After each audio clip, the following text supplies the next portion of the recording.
Do you feel like there's something inside you that no longer wants to keep being what it has always been? It's not a common desire for change.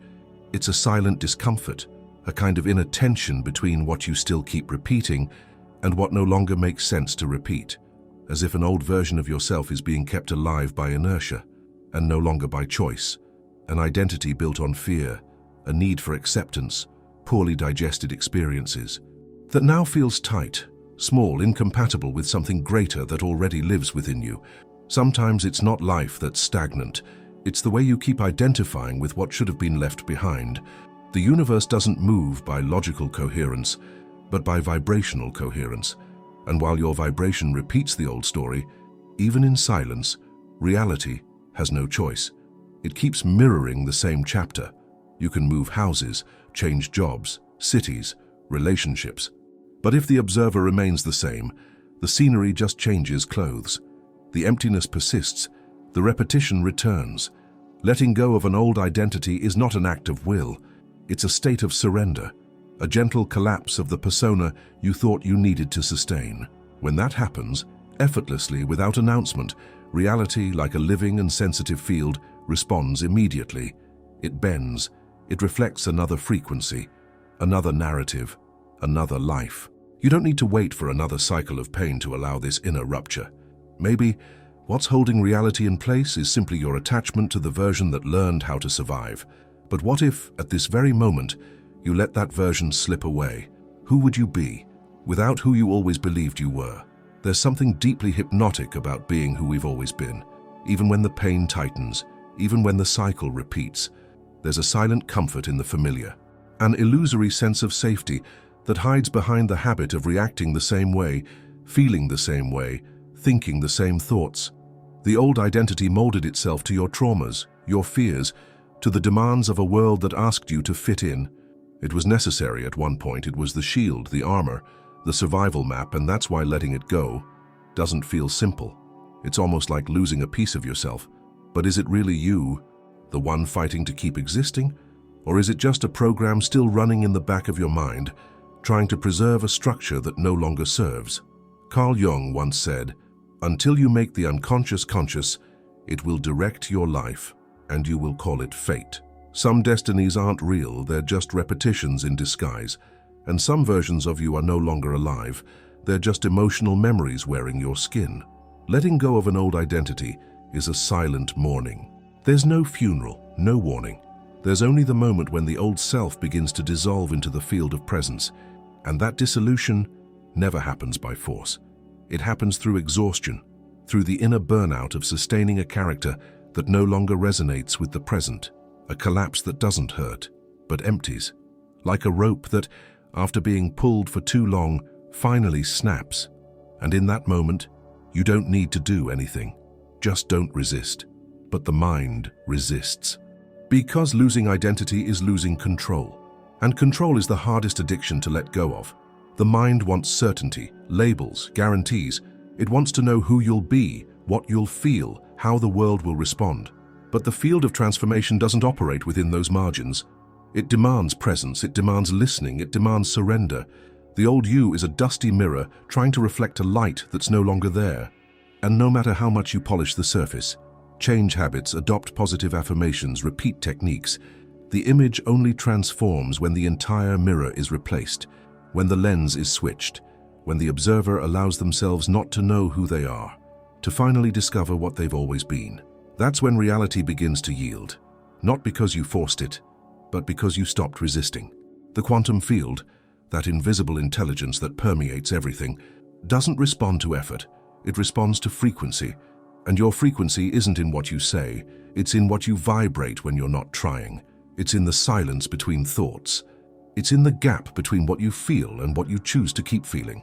Letting go of the old identity is like stepping out of a dark room where you spent years believing the darkness was the world. At first, the light is uncomfortable, confusing, it feels strange, but soon you realize the world was never dark. It was just the place you stayed out of habit, out of attachment, out of fear.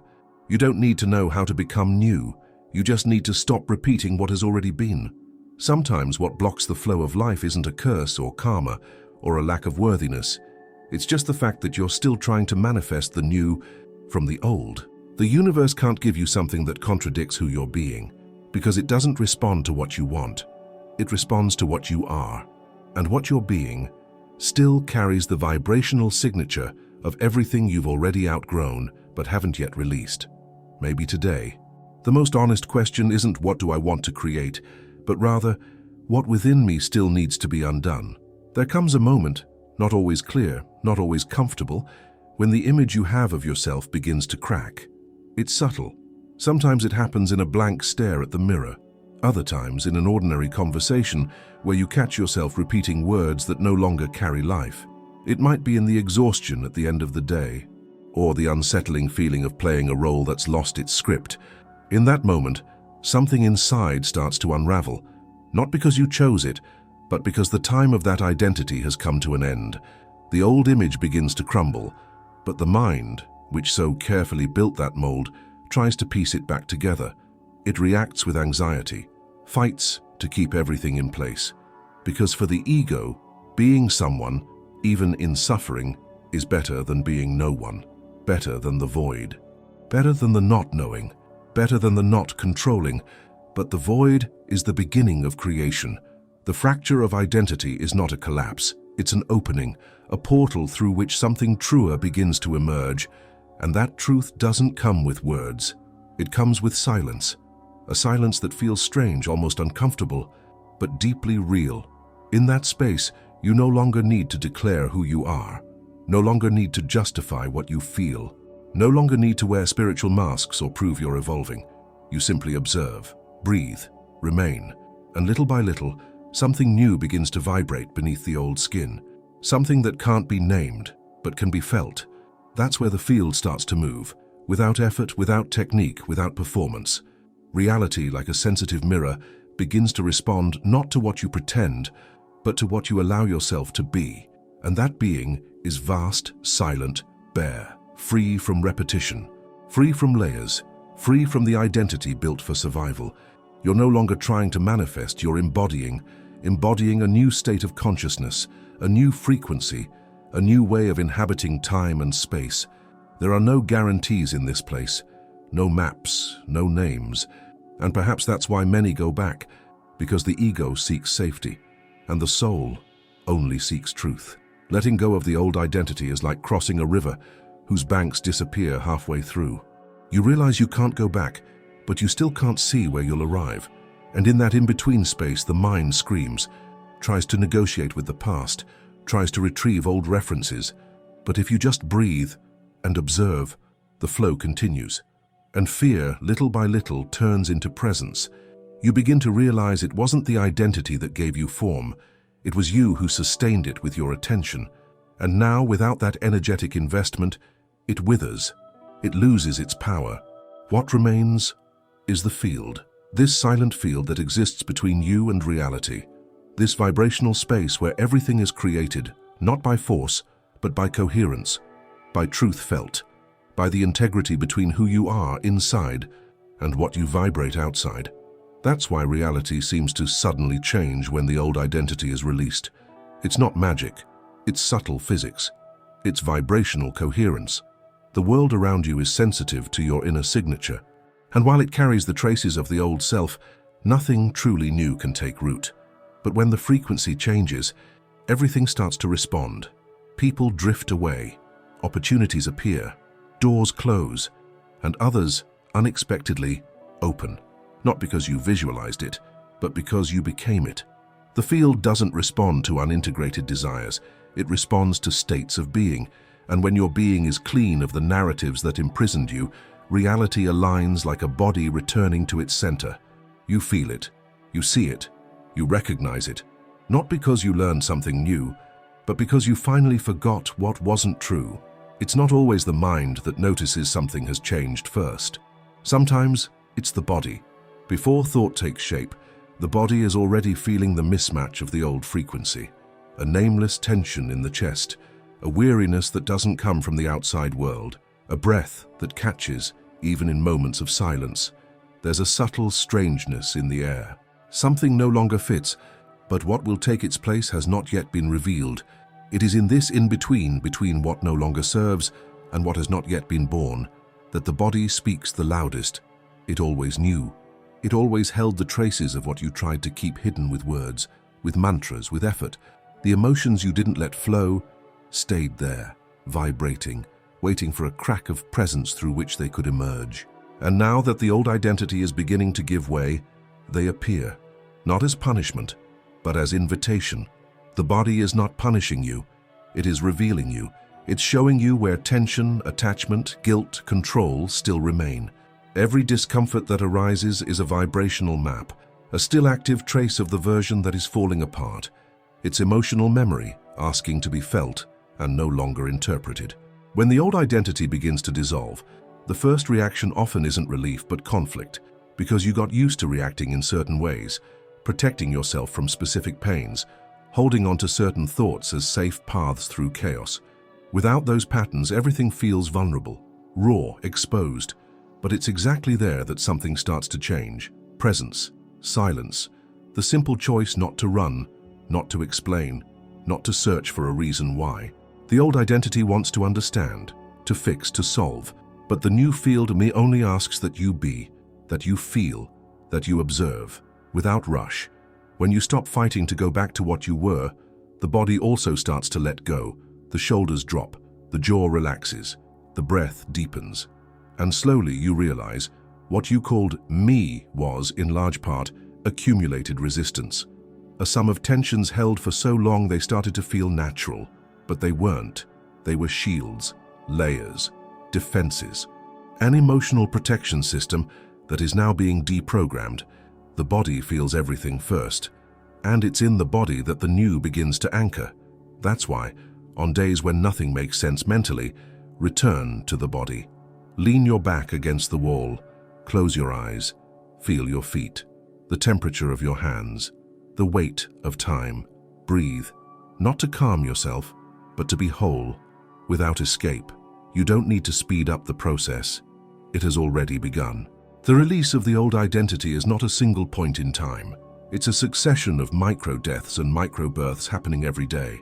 It's an internal unraveling that sometimes shows up as tears that fall for no reason, as nostalgia for things you never lived, as a strange desire for silence. Even when everything seems to call you to noise, it's in that subtle, almost invisible for space, that the new reality begins to form. And it won't come as an external event. It will come as an internal adjustment, a gentle shift in perception, a new look at old scenes, a spontaneous recognition that you no longer react the way you used to, no longer defend yourself the way you did, no longer feel the need to prove anything, because truth, when it arrives, doesn't shout, it rests. Reality begins to bend to this new frequency, not because you declared it, but because the field sensed that something in you aligned. The body confirms it. The silence confirms it. Time begins to flow differently. The new identity doesn't need to be built. It emerges on its own when the old self is honestly released. It's not about creating a new image, but about allowing the essence, the one that's always been behind all the masks, to take up space, without needing protection, without needing to hide anymore. And at that point, reality is no longer something you try to change. It's something that begins to respond. You don't notice it right away. There are no fireworks, no visible signs. But one day you wake up and something feels lighter. The air has a different weight. Sounds arrive differently. Even the silence seems to hold more life. It's not a grand event. It's a subtle shift in the timeline, as if reality, quietly, had begun to rearrange its elements. Not to please you, but to reflect you more accurately. This is the point where the external world begins to respond to your new field, and it responds precisely. Not with rewards, but with coherence. As long as you still hold on to the old pattern, even unconsciously, reality acts as a loyal mirror. It doesn't punish or reward. It reflects.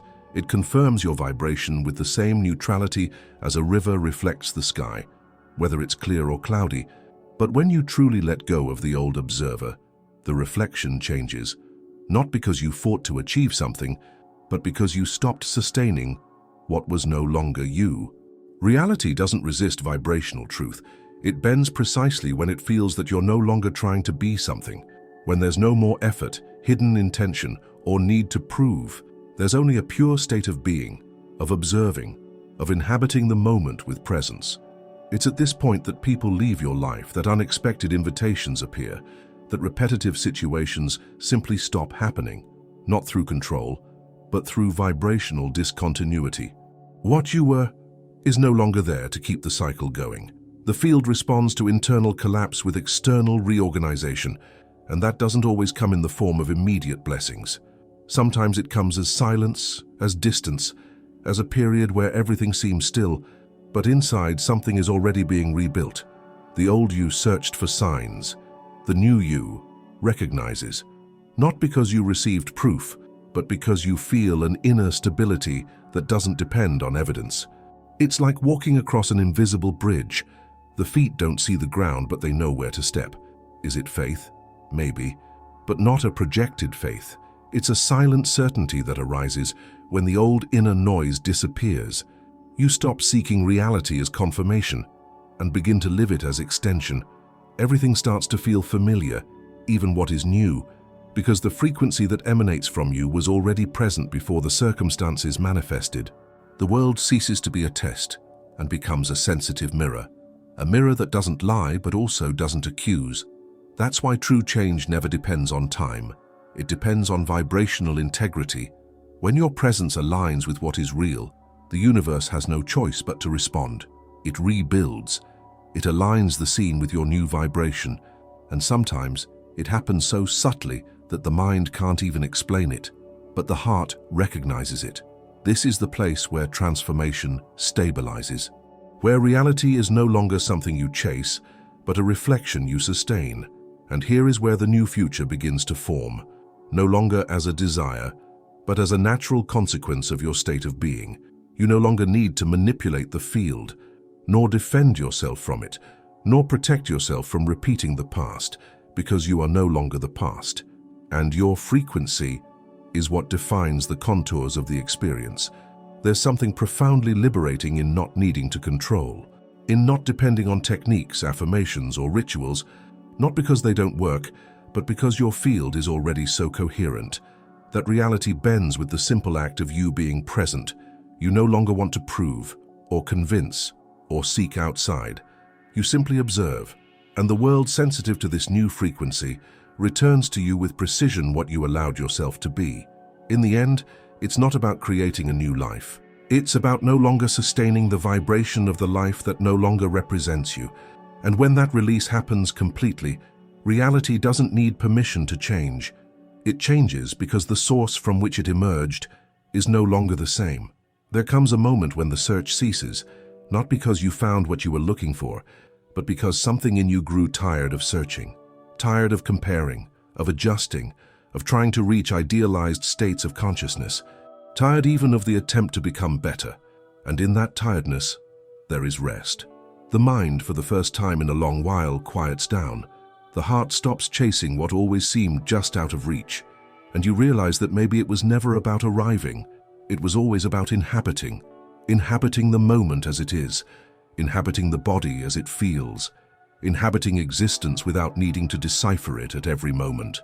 There is humility in this place, a clarity that requires no explanation, a wholeness that needs no embellishment. You begin to see that the old me was an anxious construction trying to solve a riddle that could only be crossed, not solved. And when the riddle no longer needs to be deciphered, it dissolves. The new identity, if it can still be called that, has no name, no fixed form. It is more presence than persona, more field than story, more listening than affirmation. You no longer define yourself, you observe yourself. And by observing yourself truthfully, you become what you observe. The world around you begins to seem less like a stage and more like a living reflection of your inner state. And in that reflection, you begin to walk more gently, not out of fear of making mistakes, but out of respect for the sacredness of each step. Nothing needs to be forced anymore. Nothing needs to be anticipated. You are no longer trying to provoke the future. You are simply breathing the vibration of now in wholeness. This is where reality becomes light, not because challenges disappear, but because the weight of resistance no longer follows you. You no longer need to defend your pain, nor dramatize your healing, no longer need to protect yourself from the fall, nor seek validation for the flight, Because everything becomes expression of the same silent dance, the dance of being conscious of oneself. The old doing to be unravels, the proving to exist dissolves, and what remains is simplicity. The kind of simplicity that does not oppose life's complexity, but embraces it with reverence. You begin to recognize in the simplest gestures the same strength you once sought in grand rituals. The silence of the late afternoon, the touch of a breeze on your face, the pause between one thought and the next.